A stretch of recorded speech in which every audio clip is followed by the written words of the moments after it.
आज हम अ, विज्ञान में कक्षा 7 अध्याय 13 गणित एवं समय पाठ के अभ्यास के प्रश्न उत्तर करेंगे। तो इसमें देखो, सबसे पहला प्रश्न है कि निम्नलिखित गतियों का वर्गीकरण सरल रेखा, वर्तुल गति, दोलन गति में कीजिए।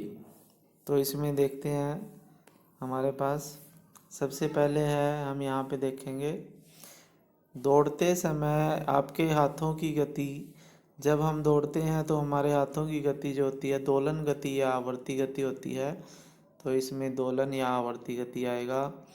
सीधी रेखा में सड़क पर गाड़ी खींचते घोड़े की गति जो होती है, क्योंकि सड़क सीधी है तो वो सरल रेखा गति होगी। मैरी गो राउंड झूले में बच्चे की गति, तो मैरी गो राउंड झूला जो होता है वो वृत्ताकार घूमता है, गोल गोल घूमता है, इसलिए वो वर्तुल गति या वृत्ताकार गति होगी। सीसा झूले पर बच्चे की गति, सीसा झूला ऊपर नीचे होता है, बच्चा उस पर गति करते हुए, तो वो दोलन गति या आवर्ती गति होगी।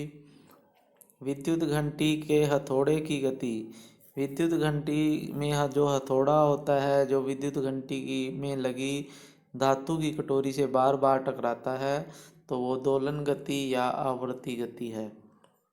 सीधे पुल पर रेलगाड़ी की गति, क्योंकि पुल सीधा है तो उसकी गति होगी सरल रेखीय गति। फिर उसके बाद प्रश्न 2 है। प्रश्न 2 में हम करेंगे, इसमें सही या गलत कथन बताना है हमने। तो यहाँ से करेंगे, इसका समय का मूल मात्रक सेकंड है, तो समय का मूल मात्रक सेकंड होता है, ऐसा ही मात्रक है ये सही है, सत्य है। प्रत्येक वस्तु नियत चाल से गति करती है, तो ये गलत है, क्योंकि किसी भी वस्तु की गति जो है नियत नहीं होती, एक समान नहीं रहती, उसकी गति बदलती रहती है, कभी कम हो जाती है, कभी ज़्यादा हो जाती है।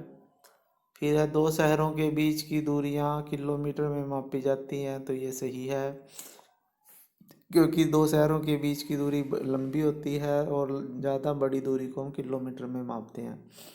फिर किसी दिए गए लोलक का आवर्तकाल नियत नहीं होता, तो ये बात गलत है, क्योंकि किसी भी दिए गए लोलक का जो आवर्तकाल होता है वो एक समान होता है, तो लेकिन ये गलत कह रहा है। रेलगाड़ी की चाल मीटर प्रति घंटा में व्यक्त की जाती है, ये मीटर प्रति घंटा होता है, तो लेकिन रेलगाड़ी की चाल जो होती है किलोमीटर प्रति घंटा में मापी जाती है, तो इसलिए ये गलत है। फिर उसके बाद तीसरा प्रश्न है। तीसरे प्रश्न में हमारे पास है कि कोई सरल लोलक है, 20 दोलन पूरा करने में 32 सेकंड लगता है, तो उसका आवर्तकाल निकालना है। तो इसका उत्तर देखो, आवर्तकाल क्या होता है, कोई भी लोलक एक दोलन पूरा करने में जितना समय लेता है वह उसका आवर्तकाल कहलाता है। तो एक दोलन का आवर्तकाल निकालने के लिए हम उसका आवर्तकाल क्या होगा, कुल लिया गया समय बटे दोलनों की संख्या। तो इसमें 32 सेकंड कुल समय लिया है इसने और 20 दोलन करे हैं, तो दोलनों की संख्या 20 है, समय 32 है, तो 32 को जब 20 से भाग देंगे तो 1.6 सेकंड इसका आवर्तकाल आ जाएगा, यानी एक दोलन पूरा करने में ये 1.6 सेकंड लेता है। फिर उसके बाद चौथा प्रश्न है, दो स्टेशनों के बीच की दूरी दी हुई है, दो स्टेशनों के बीच की दूरी 240 किलोमीटर है। कोई रेलगाड़ी यह दूरी तय करने में 4 घंटे का समय लेती है, तो रेलगाड़ी की चाल निकालनी है। तो रेलगाड़ी की चाल का मात्रक होता है दूरी बटे समय, यानी जब दूरी को हम समय से भाग दे देते हैं तो किसी भी वस्तु की चाल आ जाती है। तो दूरी है 240 किलोमीटर, और समय है 4 घंटे। तो 240 को 4 घंटे से जब हम भाग देंगे तो वो 60 किलोमीटर प्रति घंटा उसकी चाल आ जाएगी। फिर 5वां प्रश्न है, किसी कार के पथमापी होता है ओडोमीटर, जो मीटर लगा होता है गाड़ियों में, जो हमें बताता है कि ये इतने किलोमीटर चली। तो उसका पाठ्यांक जो है 8:30 बजे जैसे चलना शुरू किया उसने, और 8:50 तक वो चली। तो जब हमने चलने से पहले उसका पाठ्यांक था ये 57,221 किलोमीटर, और जब 8:50 पे गाड़ी रुकी तो उसका पाठ्यांक जो है 57,336 किलोमीटर हो गया। यानी वो 321 किलोमीटर से 336 किलोमीटर तक चली, यानी 15 किलोमीटर वो चली कितने मिनट में, 8:30 से 8:50, यानी 20 मिनट में उसकी दूरी हो गई 15 किलोमीटर। तो उसकी कार की चाल निकालनी है किलोमीटर प्रति मिनट में और किलोमीटर प्रति आवर में, आवर होता है घंटे में। तो इसमें देखो कार द्वारा दूरी कितनी दूरी तय की गई, तो 57,336 में से 57,321 घटा देंगे तो ये 15 किलोमीटर आ गई। फिर उसका समय आ गया 20 मिनट, क्योंकि 8:30 से 8:50 तक चली वो, तो 50 में से 30 गई, 20 मिनट आ गए। तो 20 मिनट के जब हम आवर बनाते हैं तो मिनट को, क्योंकि एक आवर में 60 मिनट होते हैं, तो 20 को 60 से भाग दे के हम 1/3 आवर बन जाते हैं वो। तो अब हमने चाल निकालनी है पहले किलोमीटर प्रति मिनट में, फिर किलोमीटर पर आवर में, यानी प्रति घंटा में। तो चाल होती है दूरी बटे समय। तो जब दूरी है 15 किलोमीटर, समय है 20 मिनट, तो 15 किलोमीटर को 20 से जब भाग देते हैं तो ये आ जाएगी चाल 0.75 किलोमीटर प्रति मिनट। फिर हमने चाल निकालनी है किलोमीटर पर आवर में, यानी किलोमीटर प्रति घंटा में। तो अब हम घंटे जो ये घंटे दिए हुए हैं 1/3 आवर लेंगे, तो दूरी है 15 किलोमीटर, तो चाल बराबर दूरी भाग समय। तो 15 किलोमीटर को 1/3 से भाग देंगे तो ये 3 जो नीचे है वो ऊपर चला के जाके मल्टीप्लाई हो जाता है। तो 5 तिये 15, ये 15 तिये 45 आ जाएगा, और बटे 1 है, 1 आवर है। तो ये आ जाएगी चाल 45 किलोमीटर पर आवर। फिर उसके बाद जो सलमा अपने घर से साइकिल पर चलती है, 15 मिनट लेती है और 2 मीटर प्रति सेकंड की चाल से साइकिल चलाती है। तो दूरी निकालनी है हमने विद्यालय से घर की दूरी। तो इसमें चाल दिया हुआ है 2 मीटर प्रति सेकंड और समय लिया इसने 15 मिनट। तो अब क्योंकि चाल तो है मीटर प्रति सेकंड में और समय है 15 मिनट, तो मिनट को हम सेकंड में बदल लेते हैं। तो मिनट को सेकंड में बदलने के लिए हम 60 से गुणा कर देते हैं, 15 गुणा 60, तो ये 900 सेकंड आ जाता है। तो चाल है 2 मीटर प्रति सेकंड, समय है 900 सेकंड, तो दूरी बराबर होता है चाल गुणा समय। तो चाल को समय से गुणा कर देंगे, 2 को 900 से गुणा करेंगे तो ये 1800 मीटर या 1.8 किलोमीटर आ जाएगा, क्योंकि 1 किलोमीटर में 1000 मीटर होते हैं। तो 1800 को जब हम 1000 से भाग दे देते हैं तो 1.8 किलोमीटर आ जाएगा। फिर उसके बाद है अगला प्रश्न, प्रश्न 7, निम्नलिखित स्थितियों में गति के दूरी समय ग्राफ खींचने हैं। पहला है जब वस्तु नियत चाल से गति कर रही है। जब वस्तु नियत चाल से गति का मतलब है कि वो निश्चित समय के बाद निश्चित दूरी तय करती है। तो ये ग्राफ आ जाएगा हमारे पास।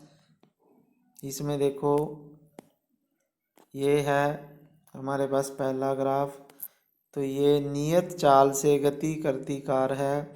इसमें ये समय है और ये दूरी है, और ये हमारे पास सरल रेखा आ जाती है, सीधी रेखा, क्योंकि ये जैसे जैसे समय बढ़ रहा है वैसे वैसे दूरी इसमें बढ़ती जा रही है। तो ये नियत चाल से वस्तु गति कर रही है। फिर हमारे पास दूसरा है कि ख भाग में सड़क के किनारे खड़ी कोई कार। तो सड़क के किनारे कोई कार खड़ी है, तो खड़ी रहेगी, जब समय बीतता रहेगा तो समय देखो, ये हमारे पास है सड़क के किनारे खड़ी कोई कार, ये समय है और ये दूरी है, और इसमें ये सीधी लाइन आ जाएगी इस तरह से, क्योंकि समय जैसे जैसे बढ़ता जा रहा है लेकिन दूरी वहीं की वहीं है, क्योंकि कार एक ही जगह खड़ी है, दूरी बदल नहीं रही, दूरी इतनी ही है लेकिन समय बदल रहा है, समय बढ़ता गुजरता जा रहा है, कार एक स्थान पे खड़ी है, दूरी सेम है, इसलिए ये इसका ग्राफ आ जाएगा। फिर उसके बाद है प्रश्न 8, निम्नलिखित में से कौन सा संबंध सही है। तो चाल का फार्मूला निकालना है, तो चाल के लिए ये फार्मूला सही है, दूरी बटे समय, चाल बराबर होता है दूरी बटे समय, तो ये उत्तर आ जाएगा इसका। फिर उसके बाद है चाल का मूल मात्रक। चाल का मूल मात्रक होता है हमारे पास मीटर प्रति सेकंड, मीटर प्रति सेकंड ऐसा ही मात्रक होता है चाल का। फिर है कोई कार 40 किलोमीटर प्रति घंटे की चाल से चल रही है, 15 मिनट तक चलती है वो, तो कार द्वारा उसके पश्चात 60 किलोमीटर प्रति घंटे की चाल से 15 मिनट और चलती है, तो कार द्वारा तय की गई कुल दूरी ज्ञात कीजिए। तो इसमें देखो, कार जो है पहले 15 मिनट चलती है 40 किलोमीटर पर आवर की चाल से, तो इसमें देखो चाल दी हुई है पर आवर यानी प्रति घंटे की चाल है दी हुई है, हमारे पास समय है मिनट में, तो इसको पहले घंटे में बदल लेंगे 60 से भाग देके, तो समय आ जाएगा 15/60 आवर यानी घंटे। तो दूरी हमने निकालनी है पहले 15 मिनट के लिए, तो ये आ जाएगी चाल गुना समय, तो 40 जो है चाल है 40 किलोमीटर प्रति घंटा और समय है 15/60 घंटे, तो ये आ जाएगा इसको काट के 10 किलोमीटर। फिर अगले 15 मिनट के बाद कार की चाल होगी 60 किलोमीटर प्रति घंटा, तो अगले 15 मिनट के फिर आवर बना लिए और फिर दूरी निकाली चाल गुना समय, तो 60 गुना 15/60, तो ये 15 किलोमीटर आ गई। तो कुल दूरी आ गई, पहले 15 मिनट में 10 किलोमीटर, अगले 15 मिनट में 15 किलोमीटर चली, तो ये 25 किलोमीटर कुल दूरी आ गई है। फिर उसके बाद है हमारे पास, इसमें हमने निकालना है कि कोई कार है, इसमें इन दो चित्रों में कार है कोई, वो 10 सेकंड के समय में 200 मीटर चलती है, 10 सेकंड में 200 मीटर चलती है, तो उसकी चाल निकालनी है। तो चाल निकालने के लिए हमारे पास ये सूत्र है दूरी बटे समय, तो 200 मीटर बटे 10 सेकंड बराबर 200 को जब 10 से भाग देंगे तो 20 आ जाएगा, तो 20 मीटर प्रति सेकंड। फिर उसके बाद है 12वां प्रश्न। 12वें प्रश्न में देखो क्या आएगा, 12वें प्रश्न में आ जाएगा हमारे पास दो वाहन हैं ए और बी, दूरी समय ग्राफ में दर्शाए गए हैं, तो कौन सा वाहन जो है ज़्यादा तेज गति से चल रहा है। तो इसमें देखो इधर, तो इसमें दो वाहन हैं जिनके ग्राफ बनाए हुए हैं, समय है और ये दूरी है, ए वाहन ये है, बी वाहन की गति ये है। तो इसमें जिसके ग्राफ की लाइन ऊपर होती है वो तेज गति से चलता है, क्योंकि वो समान समय में दूरी ज़्यादा तय करता है। जैसे ये समय है इसमें हमने बी देखी तो इसकी दूरी तो ये यहाँ पे आ गई, लेकिन इसी समय में ए ने इतनी दूरी तय कर ली है, यानी जिसकी ज़्यादा दूरी होती है उसकी चाल ज़्यादा होती है, इसलिए ए की दूरी ज़्यादा है, यानी ए की चाल ज़्यादा है बी से। तो इसका उत्तर आएगा ए की चाल अधिक है। फिर उसके बाद है हमारे पास 13वां प्रश्न है। इसमें हमने बताना है कि कौन इस दूरी समय ग्राफों में कौन उस ट्रक की गति को दर्शाता है जिसमें उसकी चाल नियत नहीं है। नियत का मतलब है एक समान चाल नहीं है।